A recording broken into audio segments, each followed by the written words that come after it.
how's it been preparing to play songs that are like 11 years old at this point? Yeah, yep, While you're also, I guess, preparing to promote the new, the new record, The Color Before the Sun. The Color Before the Sun, yes. It's fun. It's fun to sort of revisit these albums because it kind of gives you a little perspective as to where you've come from. I mean, this is our sophomore release, our second record. I mean, we put this out in 2003. We're now more than 10 years away from it, and it's just interesting. It just gives you a sense of perspective, really. But yeah, it's fun. I mean, it's fun. We know that we get to honor the past, and once this is through, October will come, and we'll get to sort of honor the future with the new record. So it's cool. So let's talk about the new record. This is the first non-conceptual record that Coheed and Cambria has put out. That's right. Yeah? Yes, absolutely. So how's that coming? Was that a conscious decision, or has that been an organic evolution away from the story? It was very organic because when I was writing the record, I didn't realize I was writing a Coheed album. At the time I was living in Brooklyn, New York, and I was having this, what I thought was writer's block, and working out of this apartment situation. I mean, I was not comfortable with it, and not used to it. So I think a little of that exposure from living in the apartment kind of spilled into the perspective in the songs. And when I was done, when these 10 songs were sitting there, I almost thought of it more as a solo record and not so much a Coheed album. But it was. I'm a brand new father, and it's a new phase in my life. And congratulations! Oh well, thank you very much. Yeah. But I thought, why not? Since in my personal life everything feels new and it feels like a fresh start, why not sort of do that with the band artistically? And so the songs became Coheed songs, and we lifted the veil, and here they are. This is, I guess, the most honest, most real record we've put out to date. So the first track that you've released from that, you've got Spirit Kid. Amazing. Oh, thank you. Really, for me, it really reminds me of some of the kind of poppier, earlier Coheed. Absolutely. Specifically, it really has a Blood Red Summer vibe. Absolutely, yeah. I love it. How representative of the album as a whole is that track? What can we expect from it? You Got Spirit Kid, if I'm correct, is the last song I wrote for the album. And it's a little different. I mean, the record in its entirety is the most concise, straightforward album I think we've ever done. Spirit Kid, I think, definitely has like that throwback to songs like Blood Red Summer and Feathers and things like that. But the record in its entirety, I think it's a little different from Spirit Kid. I think Spirit Kid kind of comes and it turns your head a little. So surprises you're bait you. and switch on us. Is that what it is? A little bit. It's not. You'll see the record.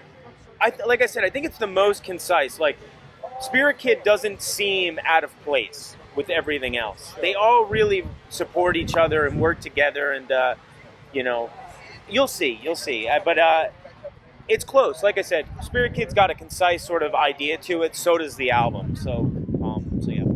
So we've got you here at Hevy Fest, and we're in. I don't know when this is going to go off on the site, but we're now in kind of mid-August.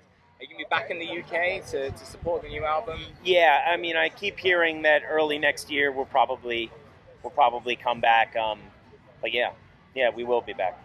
So what has been, looking at this, you've become a new father recently. I understand that I have to ask you about this. I read on Metal Hammer recently that you moved back into a house you've been renting out. Yes. And discovered that it had been used as a $300,000 per month marijuana grow operation. Well, is that right? Yes, it's actually, there was no,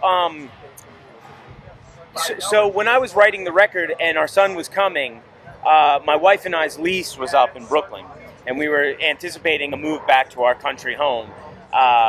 And so this sort of incident happened while we were expecting our son. So it kind of scared us, being brand new parents, and some of that leaked into the record. There's a song on the album called Young Love that's very much about the house, because the house has a big part in the Coheed mythology. I mean, we wrote No World for Tomorrow there, and some of the tracks from The Color Before the Sun and things in between in this house. But so it's almost like a member of the band. Almost. Yeah, but I like to call it the Big Beige. So that's what the Big Beige is. Yeah, right. It's the house. So for me, it's like, it scared us, but we got to the house, and there was no actual proof but other than the smell that was in the house, Sure. and the floors were like jigsawed apart, and it was pretty beat up. But you know, that's it. I mean, we got there, we were freaked out, and the police officer said, you know, if this is what I think it is, and again, there's no proof to really say, they thought it was an upwards of a $300,000 a month operation.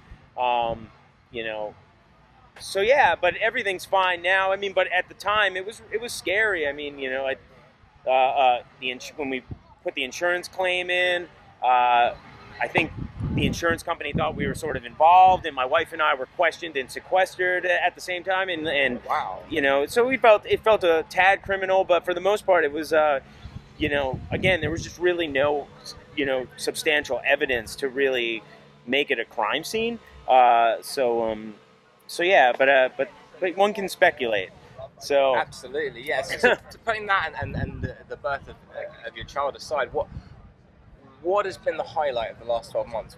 How is Coheed Cambria in 2015? What has been the highlight? I mean, I think for me personally, the opportunity to travel around with my wife and really kind of find out who and where we wanted to be before our son.